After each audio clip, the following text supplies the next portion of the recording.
Pues bien, jóvenes, bienvenidos a esta nueva sesión donde pues vamos nosotros a hablar sobre, antes que cualquier cosa, el análisis de datos. Vamos a verlo desde diferentes puntos de vista. Yo sé que para este semestre ustedes están llevando mm, dentro de sus unidades de aprendizaje la materia de epidemiología y la materia de bioestadística, y yo entiendo que ya tienen una buena base pues para poder hablar sobre un análisis de datos. Si bien es cierto que son ramas un tanto diferentes, todas, pues van acompañadas y van de la mano. Entonces, solamente como a manera de repaso, vamos a ver de manera muy rápida y eh, vamos a ver solamente una pincelada de ambas ramas como tal, ¿no? Es por eso que aquí en tecnología se les llama como conceptos básicos, porque nosotros, para poder avanzar a pues realizar lo que es un análisis matemático, estadístico, para definir algunas situaciones que suceden en el área de la salud, pues debemos de conocer pues las bases. Es por eso que me atrevo a tocar en este tema, pues este pequeño brevario cultural, ¿no? Entonces, pues vamos a trabajar con él y vamos a comenzar con él. Dentro de esta parte de los análisis de datos dentro del área de la salud, hay dos ramas que para nosotros son de sumo interés. La primera de ellas es epidemiología y la segunda se llama bioestadística. Ambas ramas van de la mano porque digamos que se complementan. Son eh, ramas que debes de conocer y que debes de entender, pues para poder necesariamente hablar de ser un buen profesionista dentro del área de la salud. Entonces vamos a trabajar con ella, con estos conceptos, y vamos a verlos así de manera muy rápida, ¿no? Entonces vamos a comenzar nosotros con epidemiología. De entrada, ¿cómo podemos definir la epidemiología? Etimológicamente proviene del griego, donde epi significa arriba, demos significa pueblo, y logos lo que es un estudio o un tratado. Esto implica que epidemiología es el estudio que se efectúa sobre el pueblo o sobre alguna comunidad. Obviamente hablando de este proceso que nosotros conocemos como salud y enfermedad. Y hay que tener cuidado en cómo nosotros tratamos esta parte de epidemiología. Una analogía que suelo comentar con todos mis estudiantes es que cuando hablamos de epidemiología, hablamos de una fotografía en un tiempo, momento y espacio determinado, pues para poder comparar, porque regularmente eso se busca, ¿no? Comparar o ver cómo está en ese momento la situación con alguna comunidad, ¿de acuerdo? Entonces, eh, dentro de lo que vamos a tocar nosotros en epidemiología o como concepto, vamos a decir que es una ciencia que además estudia la distribución, ojo, porque aquí ya estamos hablando de las enfermedades y de los problemas de salud. ¿Por qué regularmente hablamos de las enfermedades? Porque quizás es lo que a nosotros nos interesa analizar, ¿no? Y nosotros siempre vamos a buscar pues esa causa raíz del por qué están apareciendo toda esta parte de cambios, tanto, ojo, puede aplicar para salud o puede aplicar como para enfermedad. Y bueno, pues esta pandemia yo creo que es el mejor ejemplo, ¿no?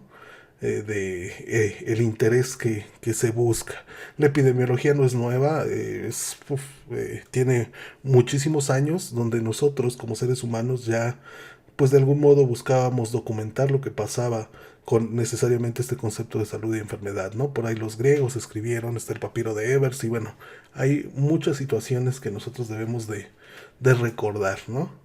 Obviamente, al ser algo como más bien de repaso, no me voy a detener en esa parte del proceso histórico. Vamos a hablar que entonces, cuando nosotros vemos el estudio de la epidemiología como tal, vamos a definirlo como un papel multifactorial.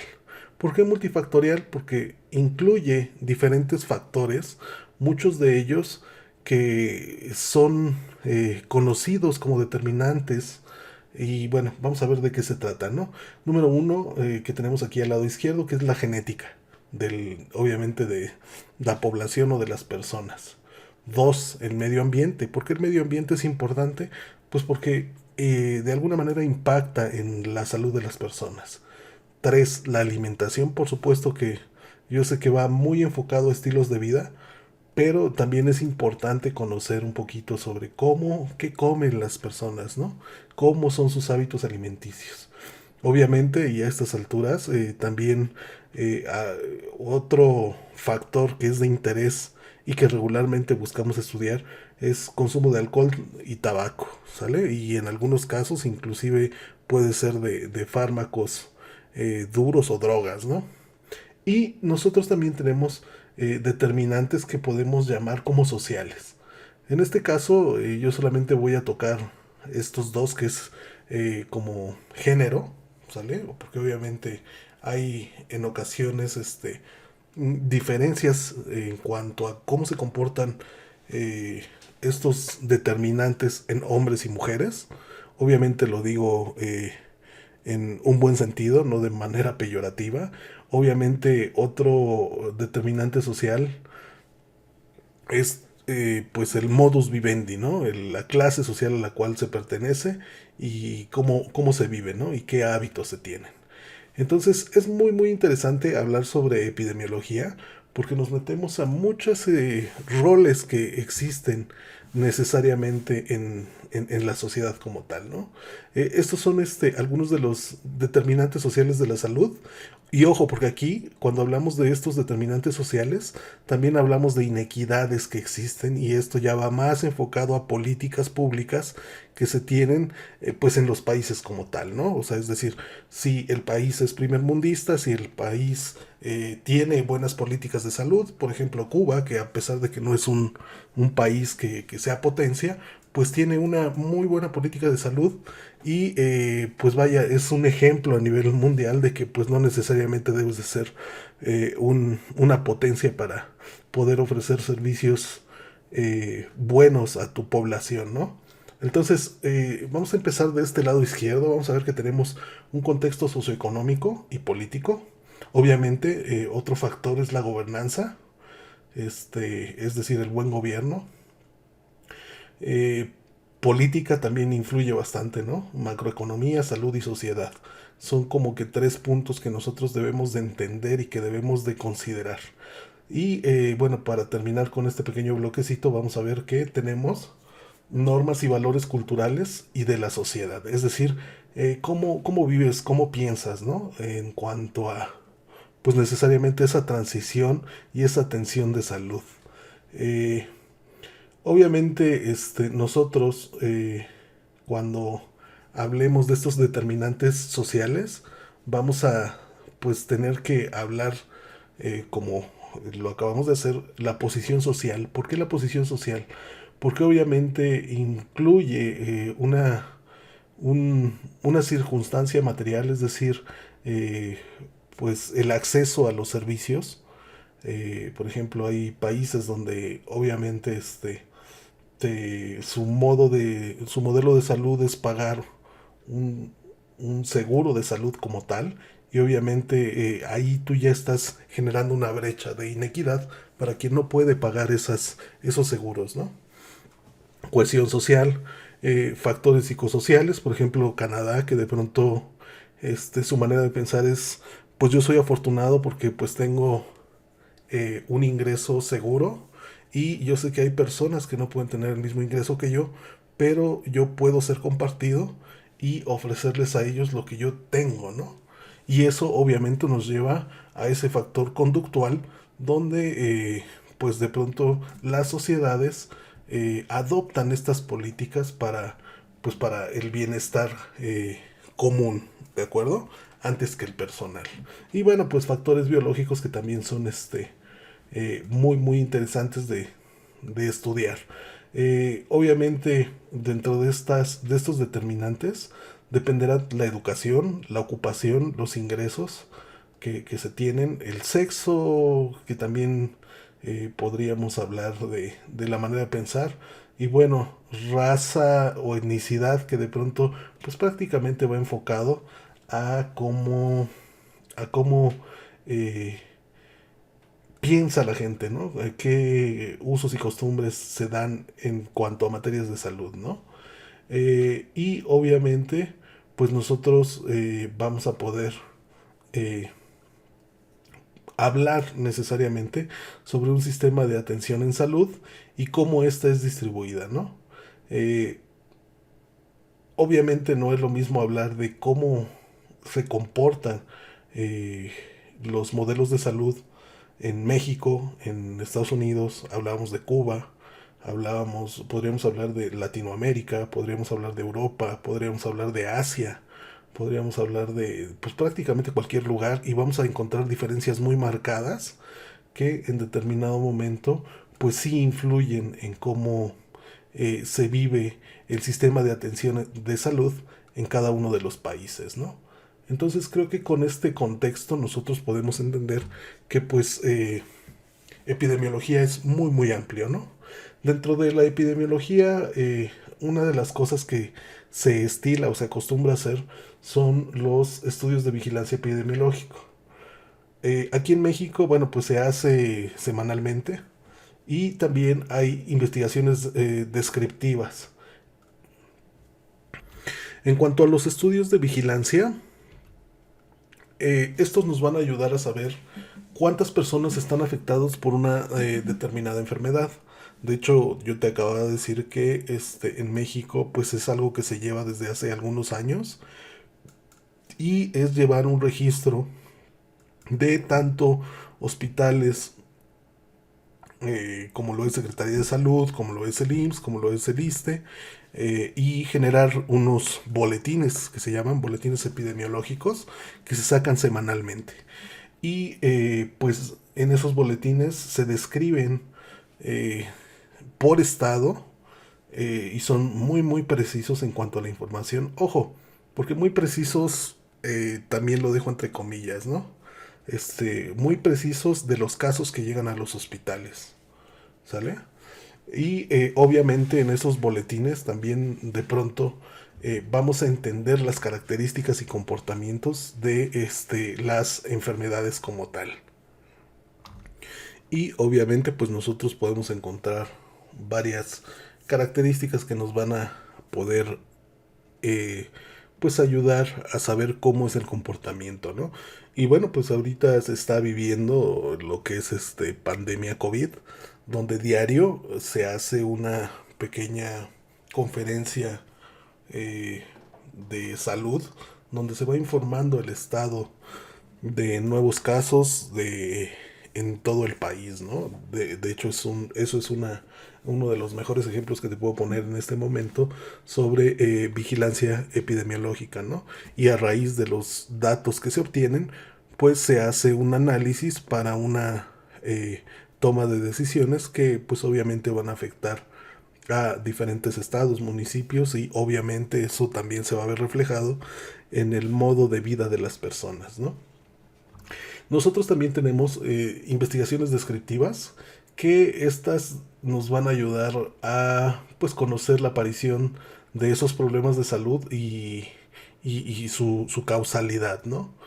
Sin meternos así tan a fondo, pues esto es de interés para hablar de epidemiología como tal y la intención de esta rama o de esta ciencia es que nosotros podamos, número uno, eh,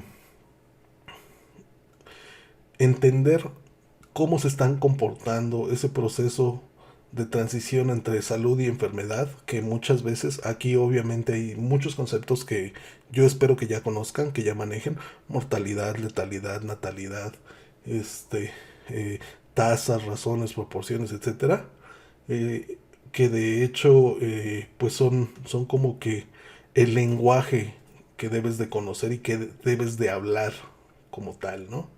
Entonces, eh, esta, eh, pues esta ciencia tiene como fin ayudarnos a nosotros a elaborar políticas, ojo, porque es complejo hablar de esta generación de políticas públicas, pero en el caso ideal, como lo acabamos de platicar, es para vigilar y ver cómo se está comportando ese momento de salud-enfermedad.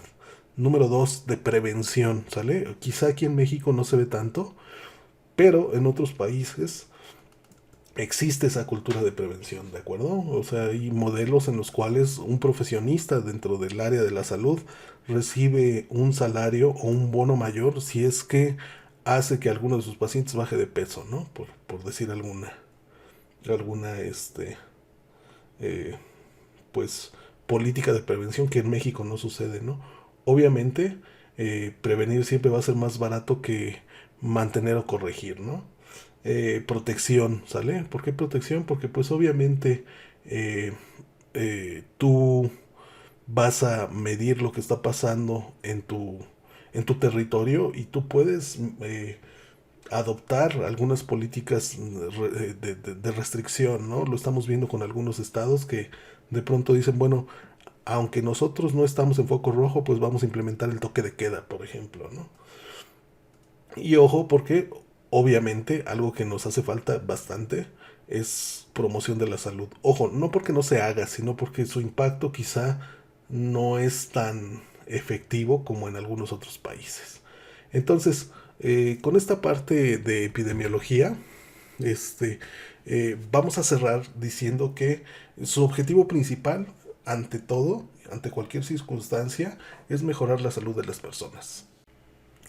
Ahora toca el turno a la bioestadística. Si bien la estadística como tal, bueno, bioestadística es una rama de la estadística que obviamente como su nombre lo dice, bio, vida, no es nueva, ¿eh? De hecho fue por ahí de mediados del siglo XVII cuando John Ground empieza a hablar necesariamente de ese paradigma aritmético, político, social que implica la bioestadística.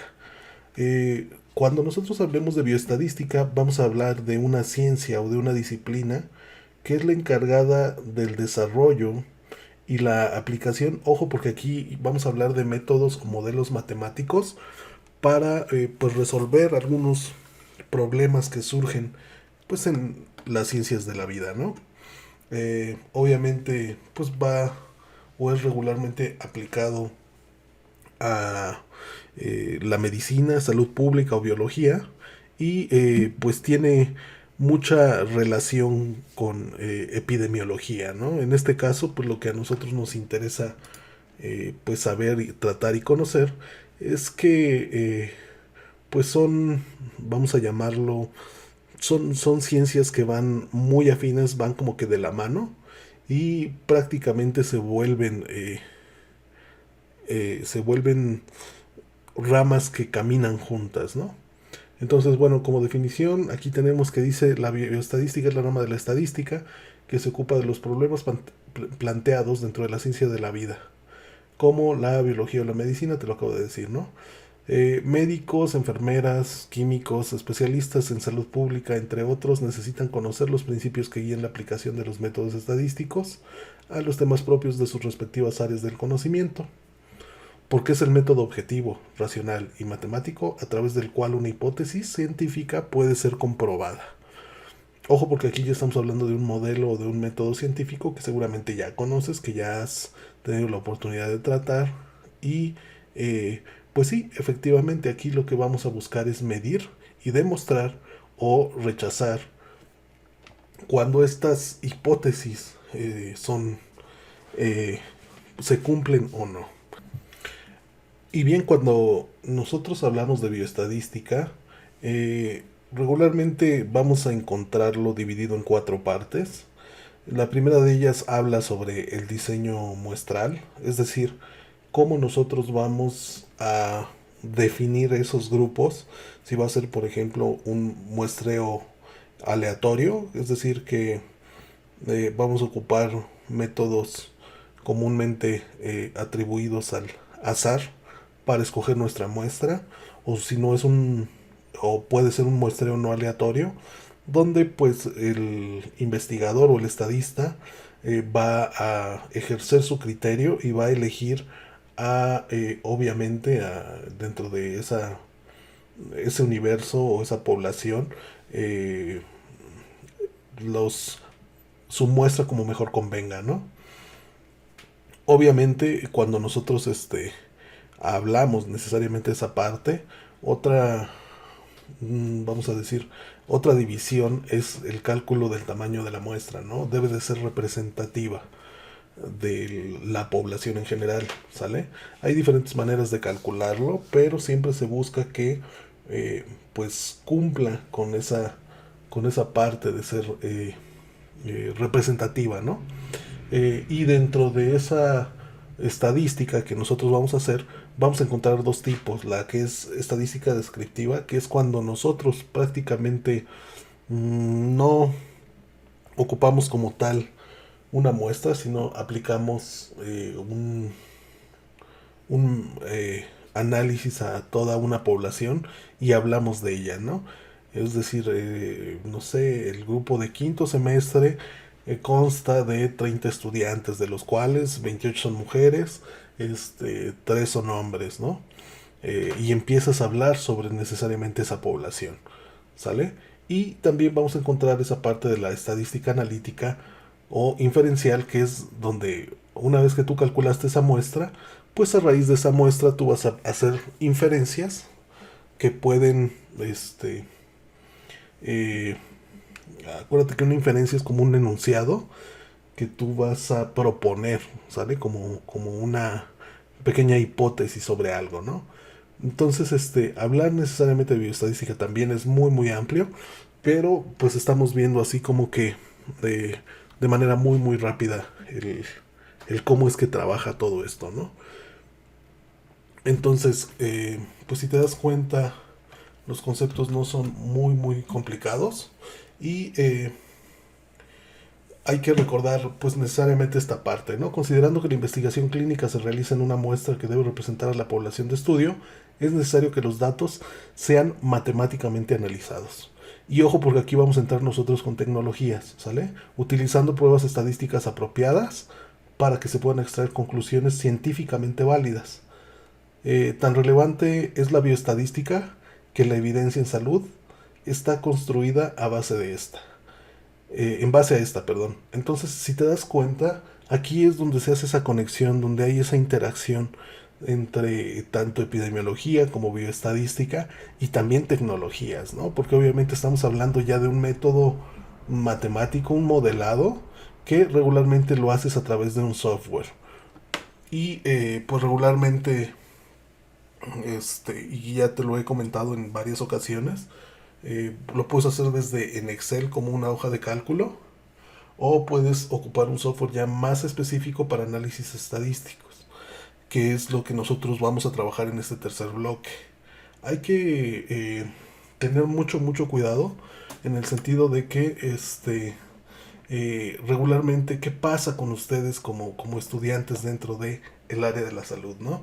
A veces se complica y esto es lo que nosotros, pues de algún modo concluimos, ¿no? Aún para los profesionales de la salud, la bioestadística sigue siendo un área que cuesta trabajo aterrizar al contexto clínico, porque obviamente cuando se planifica un estudio de investigación o se analizan los resultados del mismo, surgen nuevas preguntas sobre los pacientes, ¿no? A veces, cuando tú terminas de hacer un análisis, terminas con más preguntas que con las que iniciaste, ¿no? Y suele ser un tanto complejo porque pues regularmente no estamos tan acostumbrados a trabajar necesariamente con estos nuevos, bueno, no nuevos, con esta metodología o esta manera de trabajar, ¿no? Entonces, he aquí la importancia de conocer estos conceptos básicos, porque pues nosotros los vamos a manejar ya en un lenguaje de tecnologías de la información, y aquí es donde convergen estas tres disciplinas, ¿no? Obviamente epidemiología, bioestadística y en este caso tecnologías de la información y comunicación, porque pues necesariamente nosotros vamos a facilitar toda esa parte de cálculo, ¿no? Entonces, como que por ahí. Pero no podemos empezar si es que no estamos todos bajo la misma sintonía. Entonces, he puesto este mapa porque mi pregunta sería, ¿tú crees que el contexto de cada uno de los continentes y países es el mismo? Yo te aseguro que seguramente estás pensando que no, y estás en lo correcto. Porque obviamente no es lo mismo hablar de Norteamérica, no es lo mismo hablar de México, de Latinoamérica, de África, de Europa, en este caso de Australia, y pues también está ahí señalado Rusia, ¿no? Lo que nosotros debemos de hacer es toda esta, vamos a llamarlo, este rompecabezas conceptual, idealizarlo en un todo, ¿no? Entonces, y saber que sí vamos a hablar de un todo como tal, pero dentro de ese todo, cada piececita, como lo vimos en el mapa anterior, es una parte de ese todo, ¿no? Y obviamente cada espacio y cada país tiene algunas cualidades y características, y lo que vamos a hacer ahora pues es platicar un poquito de qué pasa en México, ¿no? ¿Y por qué me quiero enfocar en México? Porque pues obviamente aquí es donde estamos, ¿no? No podemos agarrar y ser malinchistas y decir, ay, pues es que lo que se hace en otros países se hace bien y México nunca hace las cosas bien y somos tercermundistas y la población, bla, bla, bla, ¿no? Si bien es cierto que todo es cuestionable, vamos a partir desde el momento de que pues todos estamos aquí, el día de mañana tú vas a estar en un hospital, en una clínica, en tu propio laboratorio y bueno, lo que yo quiero es generar ese criterio, ¿no? Ese criterio crítico, ese criterio que de pronto te haga ver esa parte de modelos de salud en México como algo diferente. Entonces vamos a comentar un poquito de qué está pasando en México, un poquito de cómo ha evolucionado. Obviamente también es una pincelada. Entonces vamos a tocar un poquito de lo que es necesariamente México como país. Y lo primero que yo quiero platicar contigo el día de hoy es que, pues, vaya, lo que quiero llegar con esta introducción y este tema es llegar a un punto de quiebre y un punto de partida para nuestro trabajo en el caso de tecnologías de información y comunicación, porque obviamente necesitamos tenerlos, ¿no? Yo sé que llevas cursos sumamente formales, como lo es epidemiología y bioestadística, pero en nuestro caso vamos a tocarlo desde un enfoque crítico, desde un enfoque diferente, porque obviamente yo lo que quiero es generar esa pues ese criterio de cambio y ver que quizás no todo lo que a veces se plantea es malo, ¿no? Y obviamente tú tendrás eh, tu mejor opinión y este desarrollo de este tema pues va a ampliar bastante, creo yo, en el cómo se va a ver la salud desde otro punto de vista eh, un poquito menos formal, ¿no? Entonces, bueno, ¿qué tan grande es México? México obviamente es llamado el cuerno de la abundancia porque pues tenemos nosotros en nuestro país un montón de, pues vamos a llamarlo, condiciones que son envidiables por otros países con respecto a lo que tenemos, ¿no? ¿A qué me refiero? Tenemos desierto, tenemos bosques, tenemos selva, tenemos playas, tanto por el Golfo como por el Océano Pacífico.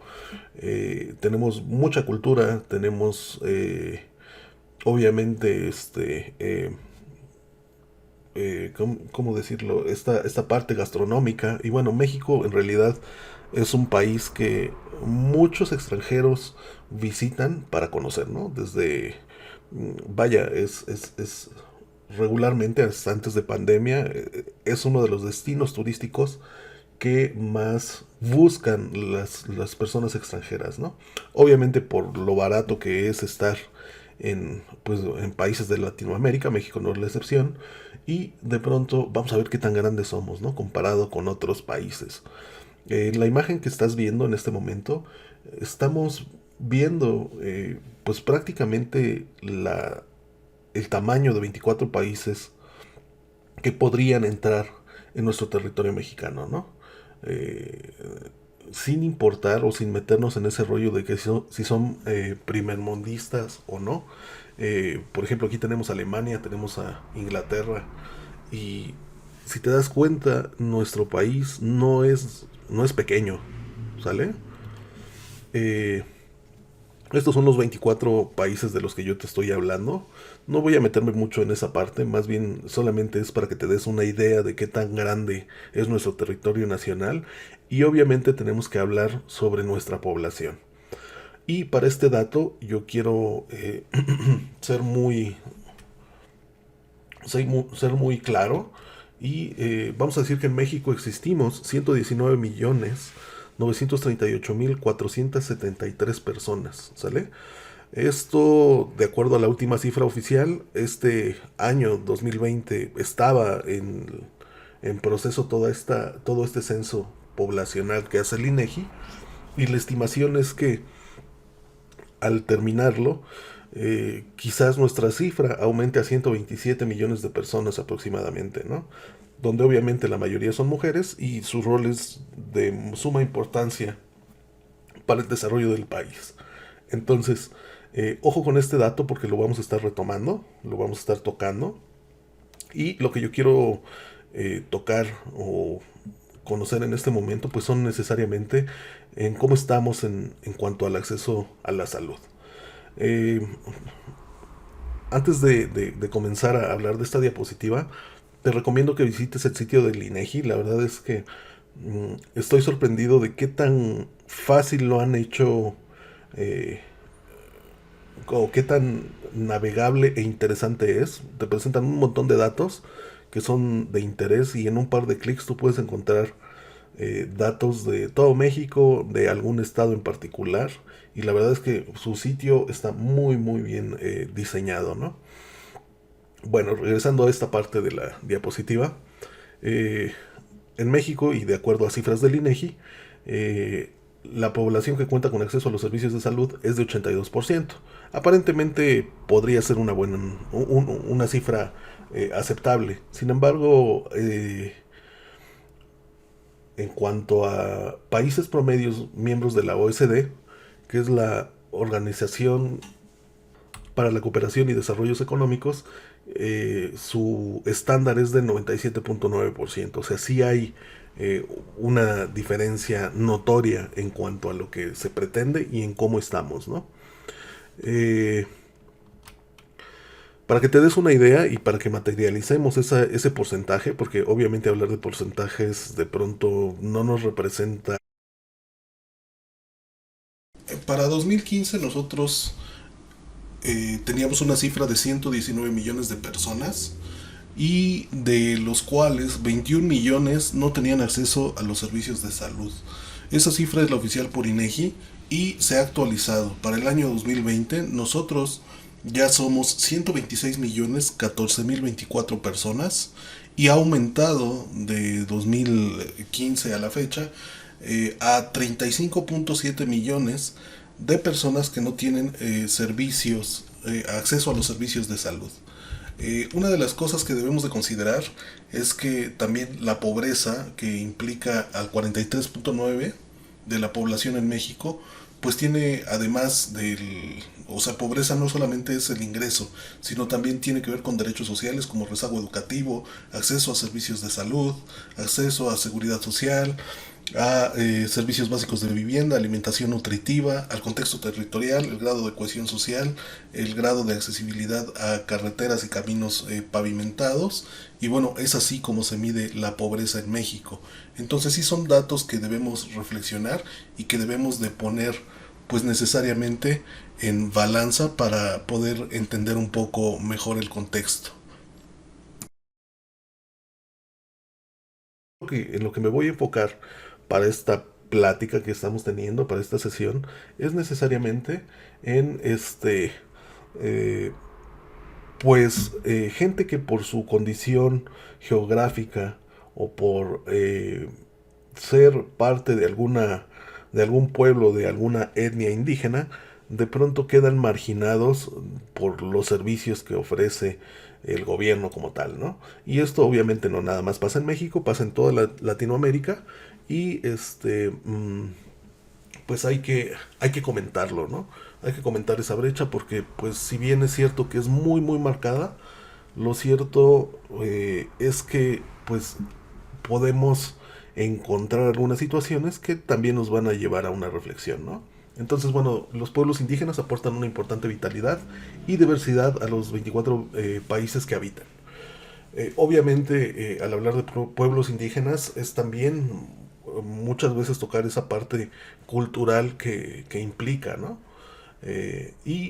Son parte del patrimonio cultural y la diversidad biológica del continente americano. Obviamente, hablar de pueblos indígenas es muy interesante y lo triste de todo esto es que son comunidades que son vulnerables y que muchas veces por su condición de pueblos indígenas son discriminados en diferentes espacios, vamos a llamarlo en, en la ciudad y obviamente también en cuanto a servicios de salud, ¿no? Eh, entonces son una comunidad o son sociedades vulnerables pues la idea de hablar de ellos pues es obviamente reconocer sus contribuciones y también hacer notar pues esta vulnerabilidad dentro de las naciones o dentro de los estados donde viven, donde habitan, ¿no? Donde son violados sus derechos y garantías individuales, donde no existe muchas veces esa igualdad social.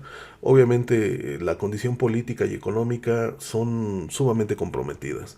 Entonces, obviamente es una sociedad que se ve afectada por, en este caso, su manera o su modus vivendi.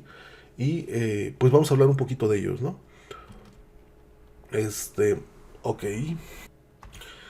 Este enlace que tú estás viendo tiene que ver necesariamente con la Organización Panamericana de la Salud, donde de pronto nos plantean el cómo nosotros debemos de eliminar esa brecha, ¿no? De entrada, es un documento bastante amplio. Esto también nos habla sobre el desarrollo de procesos y los modelos que nos ayuden a la prevención de enfermedades en estos pueblos. Y también, ojo con esto, escúchalo porque dice la promoción de la salud individual y colectiva, tomando en cuenta las necesidades de salud de los pueblos. Es decir, nos están pidiendo a nosotros que somos parte de este modelo de salud al cual estamos acostumbrados todas y todos, que seamos más empáticos como tal, ¿no? Hay que cambiar vamos a llamarlo, ese marco contextual y pues nos habla necesariamente de un, una nueva visión, ¿de acuerdo? Que es parte del reconocimiento a estos pueblos indígenas, el respeto a la diferencia y también a la diversidad, porque obviamente es complicada esa parte. Y piénsalo un segundo, si en este momento te ofrecieran a ti como gente dentro del área de la salud que te fueras a trabajar a una comunidad indígena, a una clínica o a un hospital, que regularmente son puras clínicas, pero bueno, si te lo ofrecieran, ¿irías? ¿Estarías dispuesto a cambiar tu contexto para irte a una comunidad alejada o una comunidad rural donde vas a estar con un pueblo indígena y te alejarías de lo que conoces tú el día de hoy como desarrollo? La verdad es que no está fácil, ¿no? O sea, seguramente, o al menos me ha tocado debatir un poquito este punto, ¿no? No todos ni todas quieren o cambian tan fácil a una comunidad rural, ¿no? Regularmente lo que buscas es un cambio, pero pues a un sitio de investigación, a un sitio que te ofrezca más de lo que en este momento conoces, ¿no? Sin embargo, y parte de lo que vamos a tocar en esta sesión es que, aunque aparentemente son una comunidad vulnerable, no necesariamente es así, ¿no? Y ahorita quiero tocar un par de puntos que se han hecho, vaya, no son nuevos, más bien es un proceso histórico que ha tenido México en cuanto a este concepto salud-enfermedad, y pues vamos a regresar a él, ¿no? Y bueno, dentro de esta lucha que existe entre pueblos indígenas contra los tomadores de decisiones que nosotros conocemos como gobierno, pues necesariamente hay exigencias hacia reformas para garantizar los derechos de estas comunidades, ¿no? Eh, Obviamente, este es un pequeño flyer de qué es lo que proponen estas reformas indígenas y qué es lo que buscan estos pueblos. Eh, es número uno que les garanticen las asambleas comunitarias, que en realidad son el cómo estos pueblos se organizan. Es muy interesante a nivel social, de salud y a nivel también gubernamental, el cómo es que trabajan estos pueblos, ¿no? Eh, si te interesa saber un poquito más, puedes buscar lo que son los pueblos por usos y costumbres y seguramente te vas a dar cuenta de qué es de lo que estoy hablando, ¿no? Entonces, bueno, como primer punto son, o más bien son 10 razones que ellos plantean, ¿no? El primer punto, las asambleas comunitarias. El segundo es el sistema de justicia y seguridad comunitaria, que de pronto también es muy, muy interesante el ver cómo organizan el sistema de justicia en un, eh, en una comunidad indígena, porque pues a veces menos es más, ¿no? O sea, no se meten con tanto rollo legal y son más bien funcionales, vamos a decirlo de algún modo, ¿no? Obviamente una de las cosas que buscan estas comunidades es que respeten ese territorio indígena, ¿no? Porque obviamente eh, hay muchos intereses sociales, políticos y económicos que están metidos en estos pueblos. Y bueno, no podemos, o más bien podemos mencionar algunos ejemplos que, vaya, no están tan lejos, ¿no? Aquí en adelante de Huamantla, en la zona de Libres, hay se llama, una comunidad que se llama Ixtamatitlán, que es donde buscan hacer minería algunas empresas canadienses. Y obviamente empieza el pleito entre comunidad versus minera, donde piden que necesariamente no se no se lleva a cabo esa concesión que dio gobierno, ¿no? También piden que puedan pues de algún modo crecer estas comunidades, es decir, que puedan tener eh, puedan permanecer y ser reconocidos además a nivel nacional como municipios o distritos. Y es de verdad muy, muy interesante el ver cómo luchan por esos derechos, ¿no? Que obviamente quizás nosotros ya damos como un hecho, ¿no? Obviamente hablar de comunidades indígenas es hablar también de sus lenguas maternas, sus dialectos, sus usos, sus costumbres también, ¿no? Obviamente también hablan sobre su derecho a poder elegir a sus representantes y que esta parte gubernamental, es decir, el apoyo económico que está destinado para estas personas, sea entregado sin intermediarios, ¿no? Porque pues tú sabes que de pronto se pierde en ese transcurso, ¿no? Obviamente, otra de las cosas que en este punto número 8 que dice, para que nuestros saberes ancestrales sean respetados e incorporados como parte de cultura y como un aporte a las ciencias. A lo mejor no hemos sido capaces de reconocer esa labor titánica, ¿no? Es un absurdo pensar que el centro de idiomas en náhuatl pues no está en México, ¿no? Está en otro país. Entonces, pues vale la pena entrar en esa reflexión como tal, ¿no? Y muchos de estos pueblos indígenas buscan eh, poder compartir lo que ellos fabrican como material educativo, ¿no? Y de verdad es funcional, es interesante y ahorita te voy a poner un ejemplo de una comunidad así, ¿no? Y obviamente algo que exigen o que buscan es que en sus comunidades existan clínicas, médicos, escuela y maestras y maestros, ¿no? Para que obviamente se pueda garantizar la educación en sus espacios. Entonces, si te das cuenta, pues en realidad es algo que de lo que todos gozamos, pero que para ellos, por su modus vivendi, se ha visto comprometido como tal, ¿no? Y bueno, vamos a ver algunos actores que son parte de estas comunidades. Y encontré por ahí dentro de los artículos que estoy revisando para esta sesión, me encontré con esta frase, ¿no? Que dice: las mujeres siempre han sido sanadoras. Ellas fueron las primeras médicas y anatomistas de la historia occidental. Sabían procurar abortos y actuaban como enfermeras y consejeras. Las mujeres fueron las primeras farmacólogas con sus cultivos de hierbas medicinales, los secretos de cuyo uso se transmitían de unas a otras, y fueron también parteras que iban de casa en casa y de pueblo en pueblo. Durante siglos las mujeres fueron las médicas sin título, excluidas de los libros y de la ciencia oficial. Y estamos hablando necesariamente de un oficio que hasta hace algunos años eh, no era pues reconocido, de pronto era muy marcado socialmente como tal, ¿no? Y en este caso estoy hablando de las parteras o comadronas que existen pues en toda Latinoamérica. Y es que es obvio pensar que si no hay acceso a la salud, alguien debía de tomar ese rol y ese papel.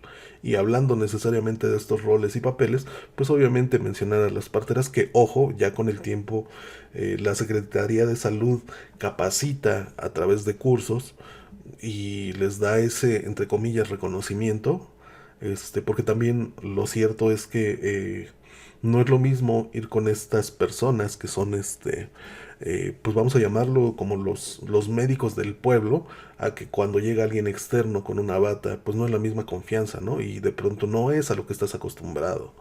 Entonces siempre hay como que esa desconfianza, ¿no? Y bueno, este es uno de varios oficios y de aquí nosotros podemos empezar a hablar sobre pues, la medicina tradicional en México, ¿no? Donde pues como tal existen varios eh, pues varios títulos, vamos a dejarlo entre comillas, de estas comunidades indígenas, ¿no?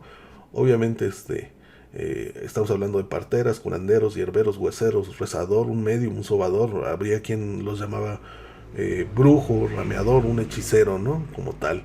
Y bueno, aquí te dejo algunas imágenes que me parecieron interesantes para presentarte. Y ojo, porque si bien es cierto que estamos ya hablando de medicina alternativa, medicina tradicional, debemos de ser capaces de poder pues debatir necesariamente este punto, ¿no? Eh, y pues obviamente bajo las limitantes que implica algo así, ¿no? Porque pues en realidad son personas que se basan en procesos de experiencia para pues poder atender a más personas, ¿no? Y bueno, pues en algún momento recuerdo que en nuestra facultad, en el área de química, se tenía por ahí un proyecto para recuperar todas estas plantas ancestrales, ¿no? Para ver si efectivamente son curativas o no a través de su principio activo. Y bueno, estaba muy muy interesante ese proyecto, ¿no? Y obviamente pues no es lo mismo hablar de las enfermedades como nosotros las conocemos en cuanto a un proceso de historia natural de la enfermedad y donde analizamos el cómo se comportan y todo eso, con estos oficios que son ancestrales y artesanales, ¿no? Entonces, para que te des una idea, estos datos ya son un tanto antiguos, pero no por eso caducan, ¿no? Ellos a esas enfermedades que de pronto encontraban, pues los llamaban como los vemos aquí, ¿no? Como ojo, aire, espanto, lombricera, empacho, disentería, diarrea, calentura, asiento, pasamiento, disipela, caída de mollera, abultazón, cólico, susto.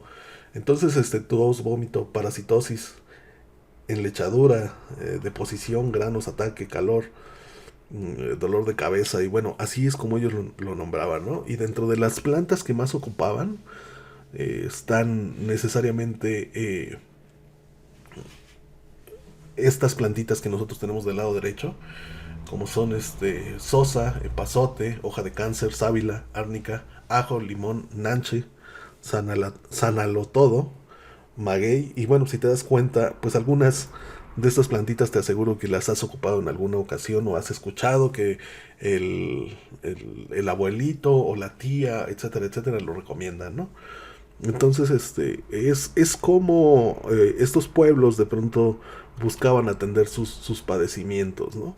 Y bueno, aquí viene el ejemplo de lo que yo te quiero poner o proponer el día de hoy, como eh, un caso de una comunidad que decide descentralizarse del gobierno y que lleva pues prácticamente 26 años de este movimiento. Tú quizás todavía ni nacías, pero pues ya estaba como tal, ¿no? Y estoy hablando sobre esta este movimiento zapatista que se da entre Chiapas y algunas comunidades que son pues vulnerables o pueblos indígenas, ¿no? Donde deciden decir, ¿sabes qué? Ahí mueren, no nos estás apoyando en nada, te desconocemos como gobierno y a partir de este momento tú ya no vas a regirnos como tal, ¿no?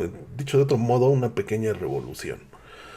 Es de verdad muy muy interesante el ver cómo, ojo, 25 años, bueno, el movimiento zapatista se le atribuye al 1 de enero de 1994, cuando estaba de presidente Carlos Salinas de Gortari, y ese año en especial, en 1994, hubo una devaluación muy fuerte del peso, una crisis financiera muy importante, ¿no? También. Entonces, estos pueblos se deciden unir o aliar y empezar a trabajar de manera autónoma y con todo lo que eso conlleva, ¿no? Porque es un movimiento revolucionario de ideas, ideologías y de maneras de vida y que hoy en día, a 26 años ya casi, vamos a estudiar así de manera muy muy rápida para ver si es cierto que estos pueblos indígenas hacen mal las cosas o qué es lo que está pasando con ellos, ¿no? Entonces, estas son un par de imágenes que encontré en la red y que quise compartir contigo el día de hoy. Desde esta parte que dice, está usted en territorio zapatista en rebeldía. Ojo porque aquí viene su eslogan y es muy muy fuerte que dice aquí manda el pueblo y el gobierno obedece, ¿no? Entonces es muy fuerte esa frase, ¿no?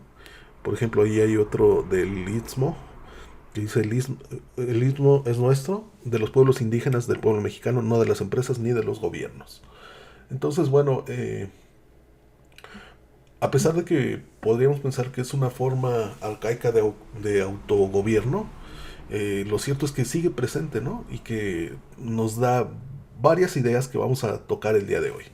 Entonces, y bueno, a partir de este momento es un ejemplo que quiero compartir, que desde mi punto de vista creo que vale la pena tocar y que, pues de pronto quiero compartir contigo, ¿no? Con la idea de que tengas un poquito más de criterio y bueno, ya tú sabrás si lo tomas o no en cuenta y bueno, eso ya dependerá de ti, ¿no? En esta imagen vemos a una persona indígena que es parte de ese movimiento con un microscopio, lo vi y me acordé mucho, mucho de ustedes, ¿no?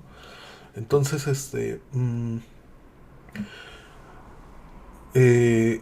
movimiento de pronto generó en México y en el mundo hizo voltear las miradas de prácticamente todo el mundo hacia nuestra nación, ¿no? Porque si te das cuenta estamos hablando de personas indígenas que de pronto se levantan en armas y tienen algunas características como lo es su capucha, ¿no? Entonces, y claro que tiene un trasfondo, no nada más es ocultar el rostro, ellos de pronto dicen, bueno, si el gobierno no nos da la cara, ¿por qué nosotros debemos de darle la cara a ellos, no? Si tiene como que ese contexto cultural. Y bueno, ¿cómo es como ellos viven, no? Eh, estas comunidades, te repito, este 1 de enero van a ser 26 años,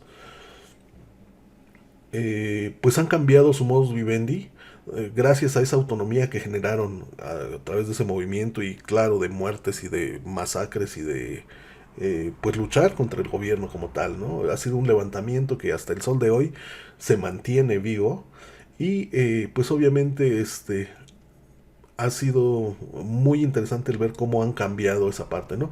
De entrada, vamos a hablar sobre estos puntos que tenemos aquí. En su impartición de justicia zapatista, para resolver un problema se llaman las dos partes en conflicto hasta llegar a una conciliación. No se acepta dinero y incluso, bueno, nos dice que es tan eficaz que los no zapatistas acuden a esa junta de buen gobierno a solucionar sus problemas. Y por ahí dicen que a veces menos es más, ¿no? Yo solamente lo dejo sobre la mesa, ya tú sacarás tu mejor conclusión, ¿no? Educación autónoma. En territorio zapatista existen escuelas preescolares, primarias y secundarias a las que todos tienen acceso sin cuotas, ojo con esto, sin cuotas ni selección. Imparten una educación crítica. Se enseñan materias como agroecología para aprender el medio ambiente y cómo vivir de él sin dañarlo.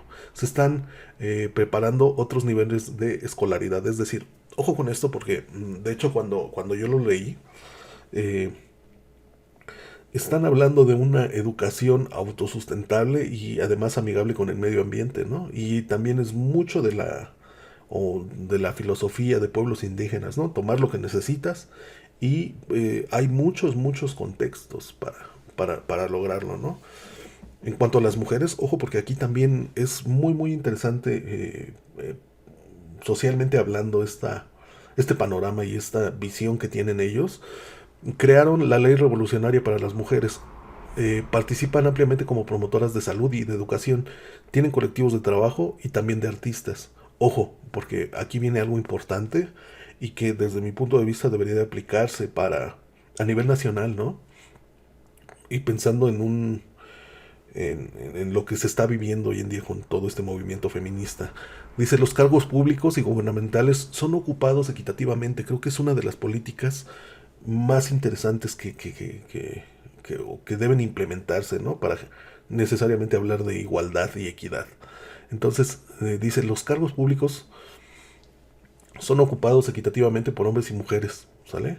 Y de hecho, en territorio zapatista ninguna mujer ha sido asesinada o desaparecida en los años de vida en la autonomía, es decir, 25 años sin feminicidios ni desapariciones, ¿no? En cuanto a eh, eh, pues su manera de ver su, la visión autónoma de pues este pueblo como tal, ¿no? Vamos a entrar en algo que nos interesa, ¿sale? Pese a lo que pensaríamos normalmente, cuando hablamos de salud, ellos también manejan algo que denominan clínicas o salud autónoma. Las clínicas zapatistas cuentan con consulta general, ginecológica, optometría, dentista, ultrasonido, análisis clínicos, vacunación, ojo porque aquí regresamos a las parteras, elaboración de medicinas de herbolaria, urgencias, hueseras, cirugías mayores cada 2 o 3 meses. Y existen promotores de salud que trabajan sobre la prevención de enfermedades. Ojo con eso, porque incluso estamos hablando que en sus clínicas se realizan cirugías. ¿Y cómo es que ellos lo hacen o cómo lo plantean? Pues obviamente hacen como si fueran unas jornadas quirúrgicas, por decirlo de algún modo, y lo que hacen es traer un especialista de otro país para que vaya a operar, ¿no? Muchos de ellos obviamente son cirujanos voluntarios, pero pues vaya, o sea, de pronto creo que no es tan malo, ¿no? O al menos sí ofrecen más que una clínica rural que muchas veces impone el gobierno como tal, ¿no? Que hay limitantes, no hay medicamentos, y bueno, esa historia ya la conocemos, ¿no? Eh, Después de esta diapositiva te voy a mostrar unas imágenes de cómo son sus clínicas para que las visualices y las conceptualices, aunque sea de manera mental, ya quizá esto genere en ti una cosquillita, un cambio, etcétera. Y bueno, dentro de este modus vivendi también tenemos los proyectos productivos que son trabajos colectivos para producir maíz, frijol, café, miel, chile, hacer artesanías, criar ganado, por ahí criar ganado dependiendo de la zona geográfica y de los acuerdos organizativos de cada comunidad. Ojo, aquí no hay jefes que ganen más haciendo menos. Para destruir al capitalismo es necesario que los medios de producción sean administrados por los mismos trabajadores. Bueno, aquí ya viene un rollo capitalista, socialista, el cual no me voy a meter en esta ocasión. Pero lo cierto es que ahorita que leí ahí el criar ganado, por ahí hay una historia que es real totalmente de un rancho que existe en Chiapas, que pertenecía a una, pues sí, a una amante de un presidente, que es de de Díaz Ordaz, el cual fue recuperado por estos zapatistas y fue repartido de manera equitativa en el colectivo como tal, ¿no? Eh, pues vaya, contextos históricos. Acuérdate quién fue Díaz Ordaz y él fue uno de los, o más bien el que tomó la decisión de la matanza de Tlatelolco, de esa matanza estudiantil de 1968. Y es interesante ver todo lo que acompaña ese contexto, ¿no? Nutrición y salud. El sistema de salud autónomo zapatista logró erradicar la muerte de niños por desnutrición gracias a la prevención y a una dieta sana, balanceada y compuesta por productos agroecológicos cultivados en las mismas comunidades zapatistas. Estamos hablando de autoconsumo, estamos hablando de una dieta balanceada y también estamos hablando de prevención de mortalidad infantil, por decirlo de algún modo, ¿no? De evitar desnutrición también, ¿no? Entonces, bueno, creo que no es tan malo, ¿no?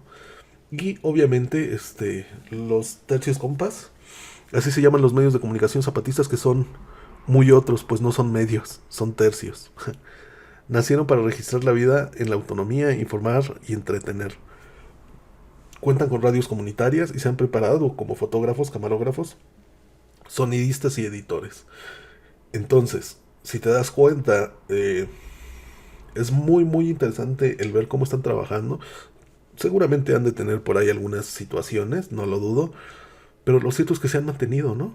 Lo que menos se pensaba en esos años es que, pues vaya, llevan ya un cuarto de siglo y siguen haciendo cosas, ¿no? Y siguen peleando y siguen, pues de alguna manera cultivando esa manera diferente de hacer las cosas, ¿no? Y obviamente, bueno, no está aquí la imagen, pero pues se actualizan en todos los temas que implica el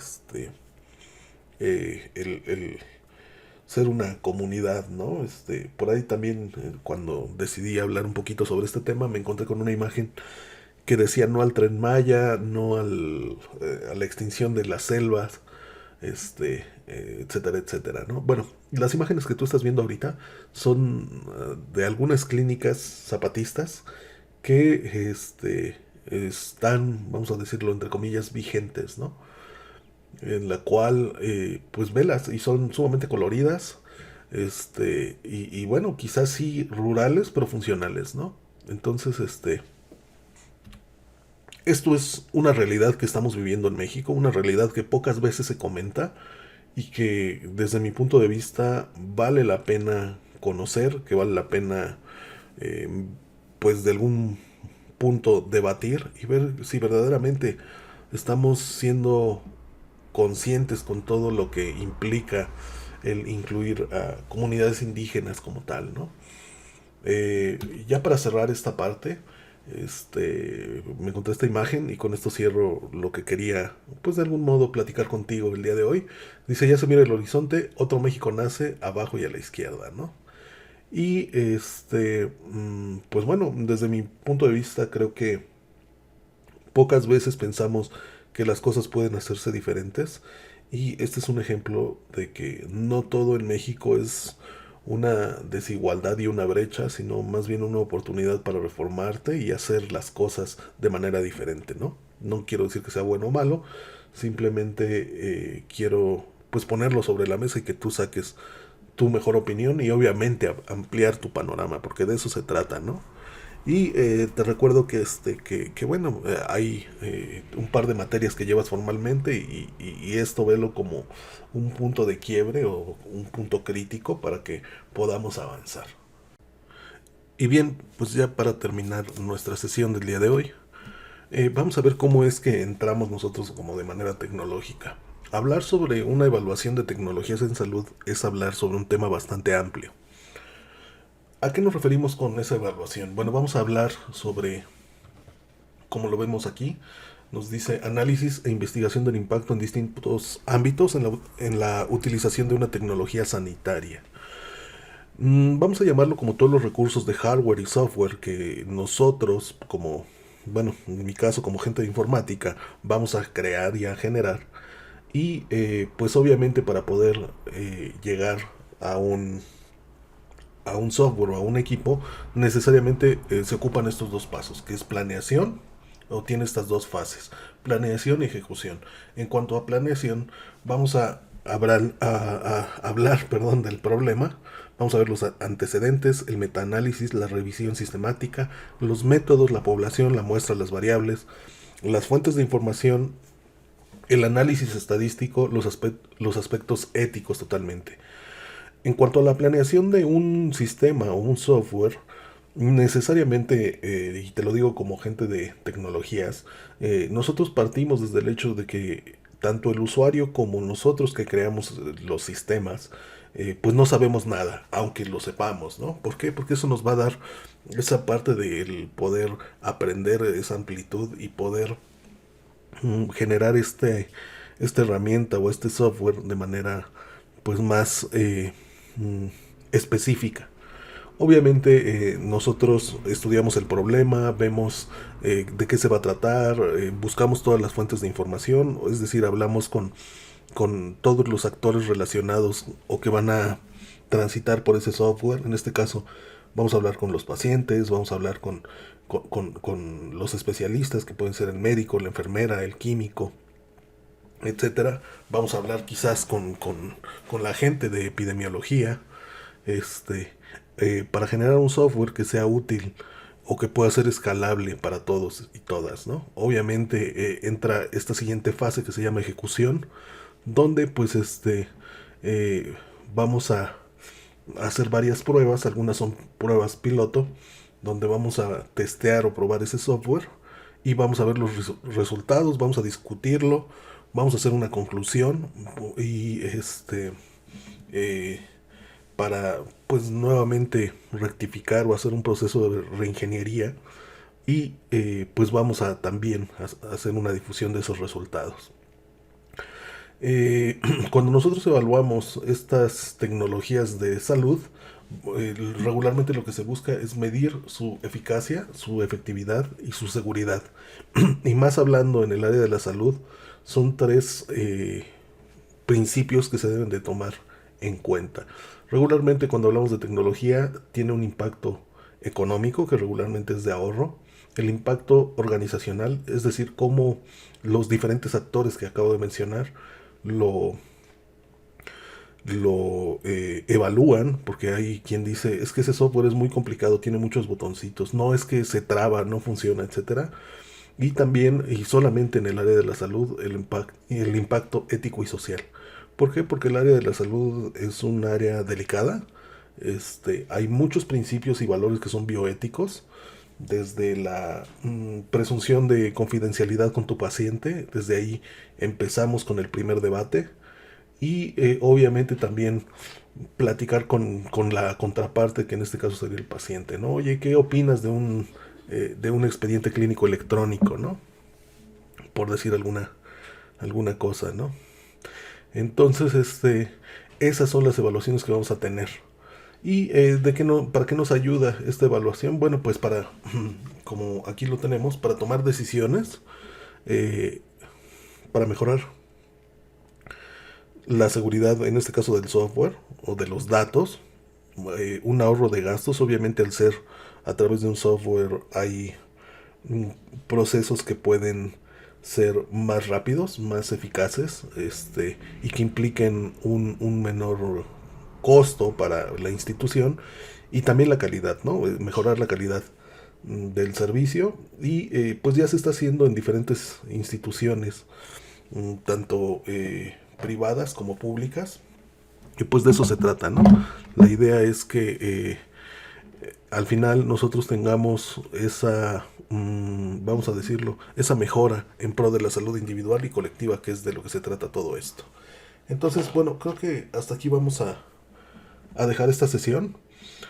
Vamos a seguir hablando sobre ya el impacto como tal. La verdad es que esto todavía es parte de los conceptos básicos que tú debes de conocer y que también debes de, pues de algún modo reflexionar por qué es lo que estamos viviendo nosotros en este momento, tiempo y espacio, ¿no? Entonces, bueno, pues sin más, recibe un saludo